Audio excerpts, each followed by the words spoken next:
We want to take you now to a news conference with officials from the Las Vegas Metropolitan Police Department. Let's listen in. On how to retrieve lost property. As the sheriff told you previously, we'll post that on the page as well. After this incident, one of the most striking visuals, in addition to the absolute carnage, was the sheer amount of personal items left behind as people fled from the terror. One of the biggest items left were vehicles of the concert goers. So for those people that are waiting to get that property returned to them, I have an update.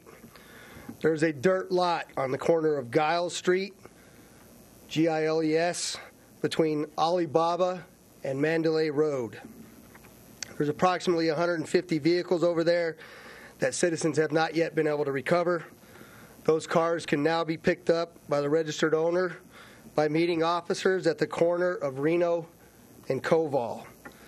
We'll have officers permanently assigned there, posted at the corner, to escort you to your vehicle. So again, we ask the owners of those vehicles that have patiently waited to get them back to meet our officers at the corner of Reno and Koval. Bring your identification so we can match you back to your vehicle. The sheriff in the previous press conference was asked a number of questions by you, and I understand in the insatiable appetite of the media that you want some answers. I'm going to try to answer a couple of those questions that you asked, but I'm also going to just make it very clear to you that I need some patience from you. This investigation is a long time from being concluded. We recently went down to the Mandalay Bay. I can tell you that we're days away from completion of the processing of that room.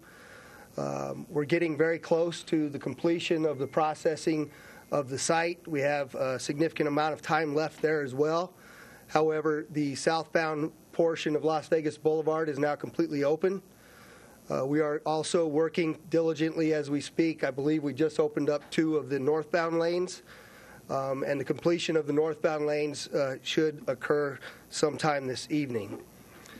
So, bearing in mind that the investigation is dynamic, ongoing, continuing, and I don't have a lot of answers for you yet, and clearly understanding that nobody wants answers to why more than the police and the victims' families. But we have a responsibility to get it right, and so that's why it's going to take time, and that's why we're going to take that time. However, there's some, I guess, at best, interesting reporting about how long the shooting lasted and how long it took us to get into the room. First question is, how long did the actual shooting last? I'm prepared to give you some information on that, and the first call came into our dispatch center at 10:08 p.m. about shots being fired. The suspect, I can tell you that we know now that he fired off and on for somewhere between 9 and 11 minutes. We know that the suspect fired over a dozen or so volleys, and we know that the firing by the suspect ceased at 10:19. So I want you to think about that. The first minute the police are aware of shots being fired at 10:08, and it stops at 10:19. That's a remarkable response by this police department. Also, another question that came up, how long was it before our SWAT team entered the suspect's room?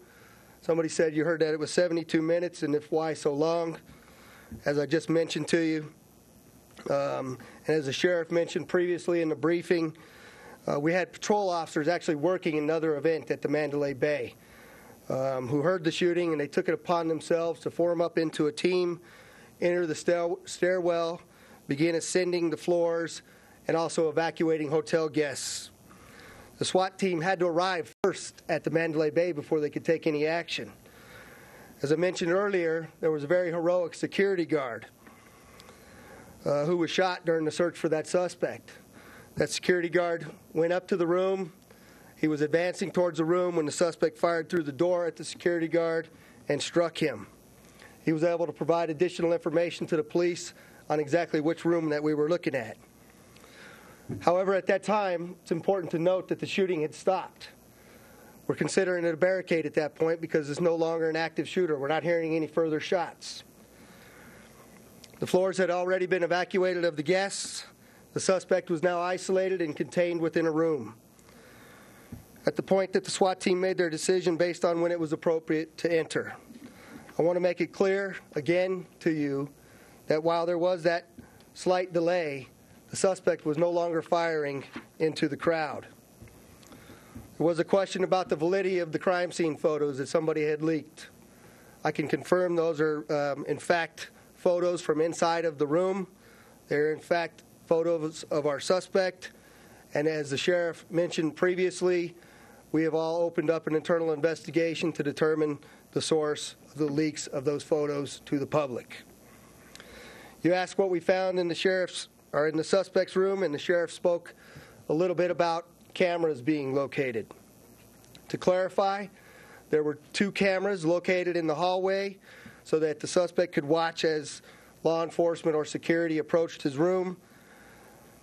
And there was another camera placed inside the hotel room door peephole so that he could see down the hallway.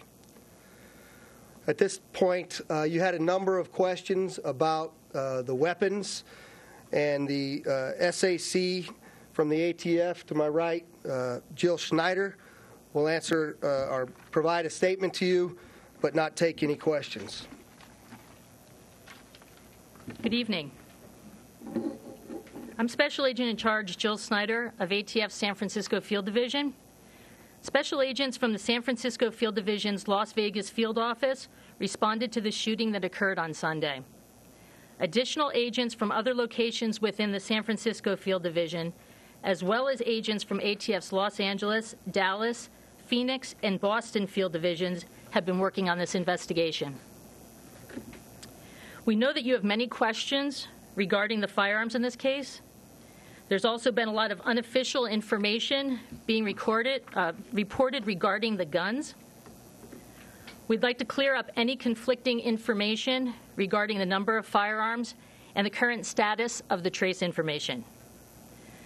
Please understand that this investigation is ongoing, and I won't be taking questions at this time because we're still working through all of our investigative findings, but I'll give you the facts that we have as of this time. Currently, 47 firearms have been recovered. These firearms were recovered from 3 different locations. Those locations consisted of the hotel room, as well as Verde and Mesquite, Nevada. They were purchased in Nevada, Utah, California, and Texas. The gunman purchased rifles, shotguns, and pistols. At this time, none of the guns recovered appear to be homemade. There were 12 bump fire stocks identified on the firearms in the hotel room. The ATF Firearms and Ammunition Technology Division provides determinations on devices such as bump fire stocks and their legality. The classification of these devices depends on whether they mechanically alter the function of the firearm to fire fully automatic. Bump fire stocks, while simulating automatic fire, do not actually alter the firearm to fire automatically, making them legal under current federal law. It is still being determined which firearms were used in the shooting. All of the firearms have been traced. We are still awaiting the results from some of the firearms that were located at the Mesquite residence. As the investigation proceeds, ATF will continue to conduct interviews and provide our resources and full support to the sheriff and all our local law enforcement partners. Thank you.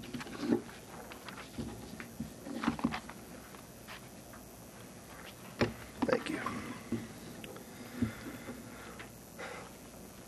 As this investigation continues on, we continue to hear stories of heroics by police officers, first responders, and average citizens alike. I commend all of their actions as they showed immense courage in the face of extreme danger. I want to mention that one of those brave people was the Las Vegas Metropolitan Police Officer Charleston Hartfield. Officer Hartfield was at the Route 91 concert that night along with his wife when shots rang out. Even though Officer Hartfield was at the concert as a civilian, he immediately took action to save lives. In that moment, he was acting as a police officer. He ultimately gave his life protecting others. Officer Hartfield was an 11-year member of the LVMPD and leaves behind a wife and 2 children. We're very grateful for his sacrifice. There'll be a vigil to remember Officer Hartfield this Thursday, October 5th, at the Police Memorial Park at 6 p.m. As y'all know, that park is located at 3250 Metro Academy Way, and it's being hosted by our Police Protective Association. As this community has become accustomed when we do provide information in regards to our critical incidents, we release body-worn camera footage to you. There's a significant amount of body-worn camera footage that we're going through. However, I'm going to play a clip on our new very large monitor for you of a compilation of a number of those body-worn cameras. You'll see that the officers were dealing with some uncooperative citizens at times, but at all times they were trying to locate the source of the gunfire as well as evacuate those citizens that were in the line of fire. I think the video will speak for itself, so if you'd like to, I'll try to narrate just a little bit for you as we go through. But Carlos, if you could play that for me, please. That wall faces Mandalay Bay, and they're hunkered down behind that wall after an initial volley of shots.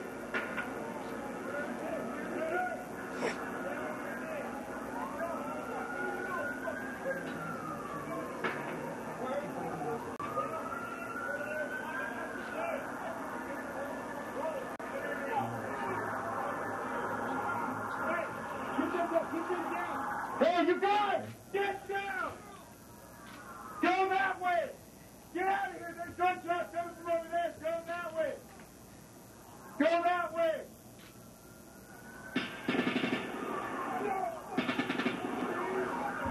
At this point, they're still trying to figure out where the rounds are coming from.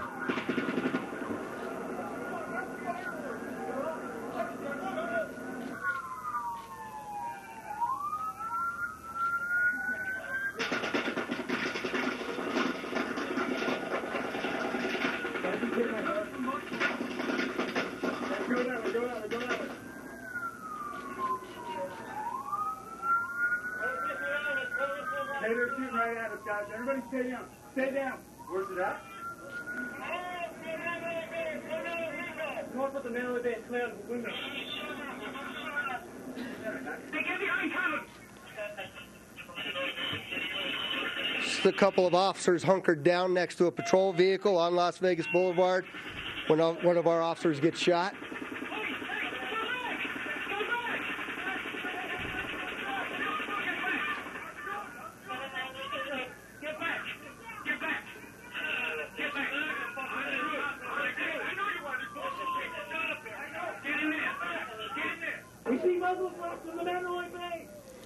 This video is obscured. You'd notice the officers were wearing those yellow reflective vests. That's what you're actually seeing.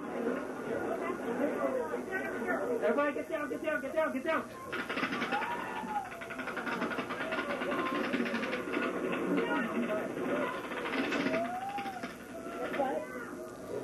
Very difficult to tell from that video, but the officer's actually standing over another woman.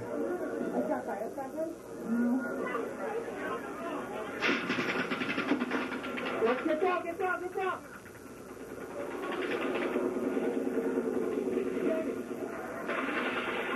I got a vest on. You heard him say, "I have a vest on." Where are you? Go, go.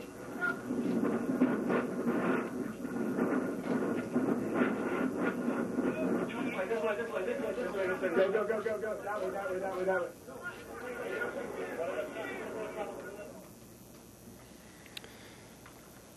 So before I take some questions, I understand that the coroner is here now. Oh, I'm sorry. I was looking right past you, John. This is John Fudenberg, the Clark County Coroner. Thank you, Undersheriff. Again, I'd like to just start by saying that my condolences go out to all of those that are involved in this incident, and specifically the family and friends who have lost loved ones in this incident. I'd like to provide you some information, some updated information on what's happening at the Family Assistance Center at the Convention Center. We're fully operational all evening, all through the night, and tomorrow at noon we'll make a determination whether or not we're going to be open 24 hours going forward. But at minimum, we will be open from present time to 5 p.m. tomorrow. So we're still fully operational to answer any questions that the families may have, any friends of the families. I would also like to clarify, we are not releasing property at the Family Assistance Center. That is, as the sheriff mentioned earlier, that is going to be released. They're developing a plan currently to release that property in the future, and I'm certain that will be put out through one of these press conferences. I'd like to also discuss some of the numbers that we've been dealing with over there. I've had that question earlier by multiple media outlets.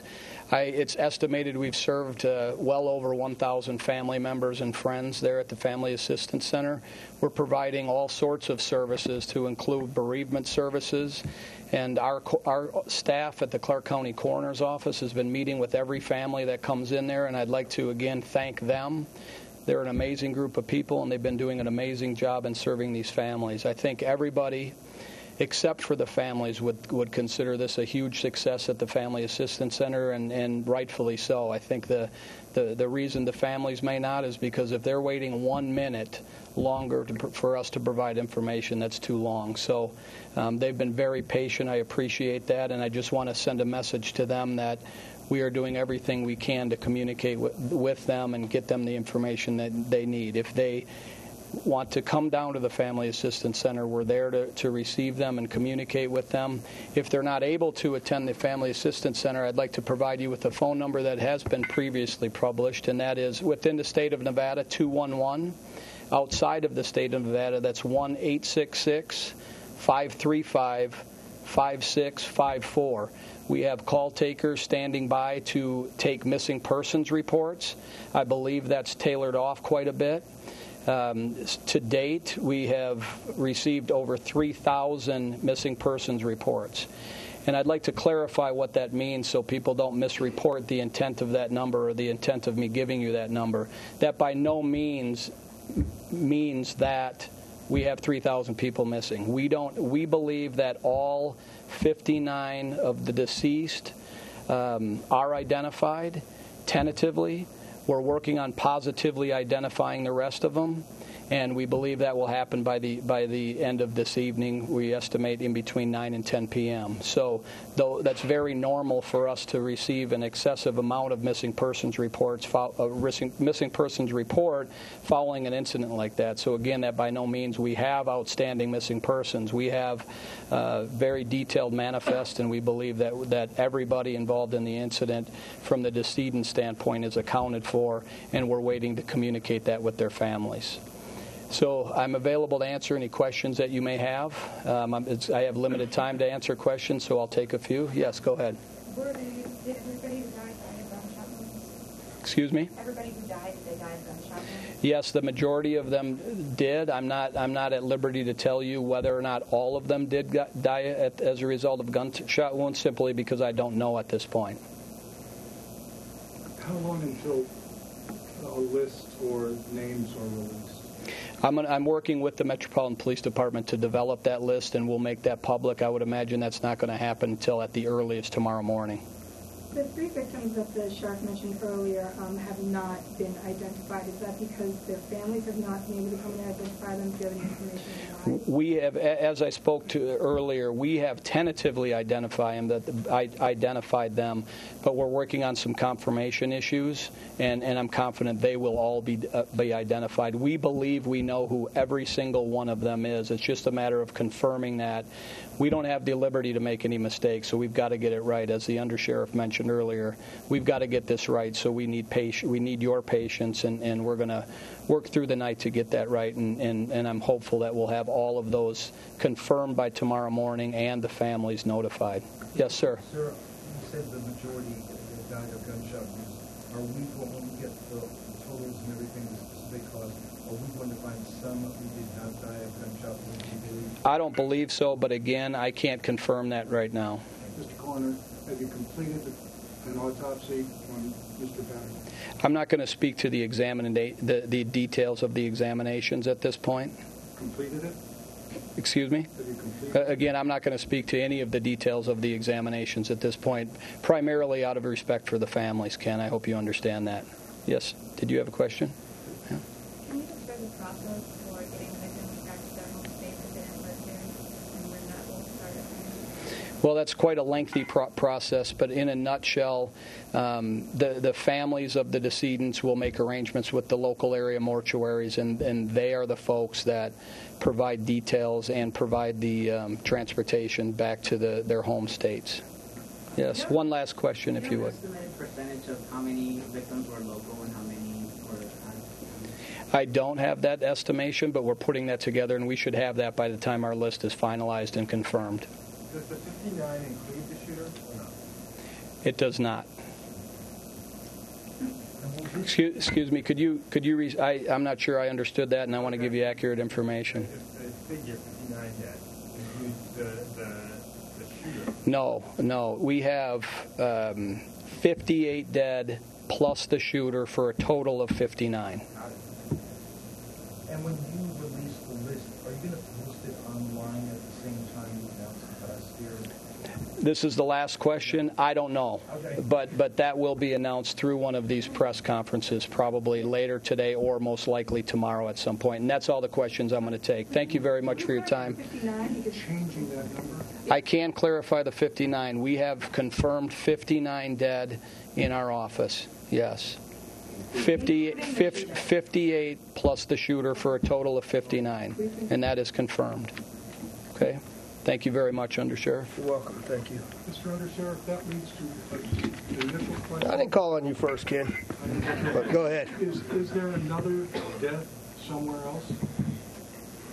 We were told previously 59 plus one. Yeah, but remember, we also told you that the numbers of dead and wounded will continue to fluctuate, so the answer that the coroner provided you is the most recent and relevant number that we have.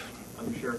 Is there any indication that he was planning something else a couple of weeks beforehand in your investigation? Are you seeing that anywhere? No, I'm not prepared to speak about that, but that is part of our investigation. Undersheriff, with the knowledge that Mayor Lou is in the Philippines, possibility he spent money in the Philippines, and knowing the current climate in the Philippines, are you absolutely ruling out any connection to terrorism or anything like that? We haven't absolutely ruled anything out in this investigation. Undersheriff. What I can just be, listen, I'm not trying to be coy, right? But I can confirm to you we have not ruled anything out. Right, I mentioned that. But I can also confirm to you that we have not ruled that in. Right. So we have a lot more questions than we have answers today. I understand that. We're very well aware of that. I'm sorry. Go ahead, sir. Can we get an update on any of the electronics that have been investigated? I'll give that to you when we have it. It's not a simple process. It takes time, and the FBI is working diligently on that for us. Let me finish before you ask. All right? Thank you. Go ahead. Do you have any information as to whether the shooter trained himself to fire these weapons anywhere? Did he visit any gun ranges? How did he train himself to fire all these? Right. So the question is do we have any information that the suspect had trained himself in firearms? I'm aware of that online reporting as well, but we have not been able to confirm any of that information yet. Is there a theory on why the gunman stopped shooting? Did he see officers outside, or is there a time frame? The investigation will obviously reveal that, I believe, personally, because the security guard's approach to the room obviously took his attention away, and he fired at the security guard, and then the immediate police response that followed on. Tell me about what you're hoping to learn from this family when investigators speak with her. How will that interview help advance your investigation? Great question. I can't reveal that because I don't know yet. We've got a lot of questions, I can tell you that. Can you clarify on the timeline? The SWAT team entered around what time, and what point did the shooter stop shooting? Yeah, the question is, can I give you the exact time that SWAT entered? I was hoping to provide that to you today. I'll provide that, or the sheriff will provide that in the next briefing. But there was some long... There is a delay because he's not firing anymore. We treat the situation as a barricade at that point. You reported around 11 p.m. Is that incorrect? I don't know what the time was. I'm working on trying to verify all of that information about when SWAT actually made entry via both radio communication and body-worn camera communication. Who came to the door with security guard and the SWAT team, correct? The SWAT team is not your normal SWAT team. It was made up of both SWAT officers, patrol officers, and a K-9 unit. Undersheriff, I'm getting information that Paddock may have checked into the Ogden in the days before he checked into Mandalay Bay. Is that accurate information? I can't confirm that information now, but we've heard that same allegation. Sheriff, concerning Ms. Danley and a question, she's in the Philippines. Your people have talked with her to some extent. Has she expressed any willingness to either A, return to the country, or B, answer questions when she does? The question is Ms. Danley coming back to the country? And we're aware of some information, but I'm not prepared to release that in this point in the investigation. I'll take two more back here. So can you at least confirm the reports that that he wired $100,000 to an account in her name, in Mary Lou Danley's name? Right. The question is, can we confirm that $100,000 was wired to the Philippines? The answer is no. We have financial subpoenas that the FBI has put out. Remains an active part of our investigation. We certainly want to know the answer to that question. Can you confirm what time the security officer was shot that approached the door? You know, it's just moments prior to our initial officers responding up there, so we'll add that to the questions that we can answer again tomorrow. And with that, I'm going to say this to you. I apologize. I forgot to introduce the special agent in charge of the Las Vegas field office, Aaron Rouse, and they've just been such great partners with us throughout this investigation. And as you know, we've been joined at the hip from the very beginning. As well, I'd like you to just make sure you pay attention to our elected officials from across this great state and here locally, Congressman Kewen and General Laxalt was here, and of course County Commission Chair Steve Sisolak. They've been instrumental in supporting our organization throughout this, and we need it. There's a lot more questions than there are answers, and we will provide those to you just as soon as we can. Thank you.